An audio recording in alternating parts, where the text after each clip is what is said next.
Okay, so recently I went ahead and unlocked the Heat Cycle MP5 SMG as one of the mission challenges on Modern Warfare. And as you can see here, it is a pretty cool looking variant for the weapon. Obviously we do have a few others in the game, like the Sandstorm and also the Fill-In Rusty, which I do have as well. And I have videos on me unlocking this Heat Cycle and those other two variants I mentioned as well. If you need help with them, they're on my channel. But today in this video I'm going to be giving you the best class setup for the MP5, especially for the Heat Cycle, like I've been using in the clips you saw at the start in the gameplay in this video. But obviously you can use this with any of the other MP5 variants you do have, or if you just have the regular version. But like I said, the gameplay and everything I was using was for the Heat Cycle with its certain changes and everything. Most of it is just looks, really. It's not too dissimilar to the regular MP5 if you take all the attachments off that they do give you. And obviously we got the like snake skin on there, the stripe on the side and everything like that, the strap and everything. But yeah, if we do go straight into my custom class slot here and take a look at the class I do use for the Heat Cycle. Maybe you've gone ahead and unlocked this gun yourself and you want to see what the best attachments are to use on it, or like I said, maybe you can use the regular MP5, or maybe you just wanted to see this gun in action. But if we go into my perks first of all, as you can see here, I've got Cold-Blooded, Ghosts and Tune-Up on. These are not too important, obviously you can choose whatever perks you want, but for me, Cold-Blooded and Scavenger, I always switch between them. So I'd probably start the game with Scavenger, just obviously so you can pick up the ammo and everything, because it does run out quite quickly with the MP5. But then if someone calls in like a kill streak, obviously you can edit your class mid-game on this game. So I'd just switch out for Cold-Blooded, so I'd probably just switch between those two, and then leave Ghost obviously to be hidden from the radar, and then Tune-Up loads up your field upgrade quicker. Okay then, so if we go straight into my gunsmith here and take a look at the attachments I actually do use for this weapon. Starting off with a muzzle, we're going to skip straight over that because I never really use those, and go into barrel. And then I use the bottom one, the subsonic integral suppressor, for the pros being the sound suppression, no visible traces, aim down sight speed, no enemy skulls, and then the con being the bullet velocity. So I'm someone who does like to flank on this game, or on most CODs really, and you would have seen the gameplay at the start, and the game I do really play the most and like to play the most is Shoot House, because obviously it's a smaller map, one you can rush around with. And obviously this gun here with these, well, this suppressor on, like I said, no visible traces, no enemy skulls and stuff like that. Sound suppression just means they're not going to really notice you, you're going to be kept off the radar really, and it makes it easier to flank. People aren't going to be trying to turn around because they see an enemy skull and stuff like that. So that is the first attachment.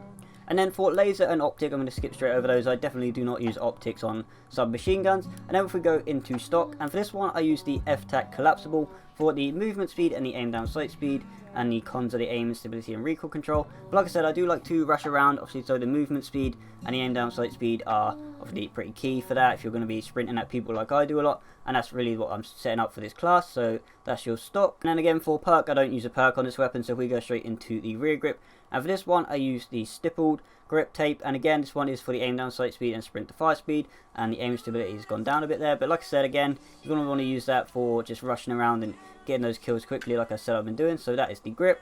And then for the ammunition, obviously this is one of the main things to make the weapon more of a like 2-shot, 3-shot kill, especially up close obviously. But if you have to make sure really you use the 10mm auto 30 round mags. I'm sure everyone knows that by now, but that increases your damage and range. Obviously the fire rate and aiming recoil control goes down, but it's really important to use that, especially just rushing around people, getting those kills quickly. It's definitely the best thing to use on this gun. It makes it quicker kills and everything, so you're going to want to go ahead and use the 10mm rounds. And then lastly for the underbarrel, I go ahead and use the Commando foregrip, and this one just brings back the recoil stability and aiming stability a bit, and cons of the movement speed. Like I said, most of the attachments on this were for like the quickness and movement speed, so I'm going to put the Commando grip on here just to get you that bit more stability and everything from your aiming. And yeah, that is the MP5 class up I do use for this weapon. Like I said, you can use it on any of them, and this is what I've been working with. It works really well in this game. Like I said, I like to rush around, and especially on Shoot House, this gun is really good, and I'm sure it's really good on every map as well. But yeah, that is the class setup for this weapon. And then obviously for the field upgrade, like I was saying, I like to be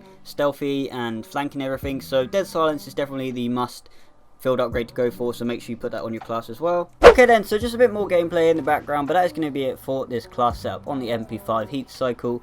Let me know what you do think about this class. I do recommend you go into a game and try this one out, especially on shoot house like I said, and maybe if you've just unlocked this gun, go ahead and put these attachments on and do try it out. It's really good actually for the rushing on this map especially. Yeah, make sure you do drop a like on the video if you did enjoy, and subscribe with notifications on so you don't miss any of my future Modern Warfare content. I will be doing some more of the best class setups and stuff. I did one on the Mark II carbine if you want to check that one out, so that's probably my favourite gun in this game, so I do recommend you go check that one out. Obviously I do a lot of videos on the missions and stuff, and when there's new weapons to unlock and everything, so I really hope soon they add in some more missions or just some things to play for, because right now I'm not really playing the game too much. There's not really much I can do for videos either right now, because like I said, there's not really too much new stuff for me to do. So hopefully they do add some stuff in, maybe in the shop if they add some new weapons and stuff. I'll check them out and try and go ahead and get them. But yeah, make sure you follow me on Twitter and Instagram. They'll be in the description below. If you have any questions, you can just message me on either of those ones. And yeah, like I said, drop a like if you did enjoy, subscribe, notifications on, and I'll see you next time.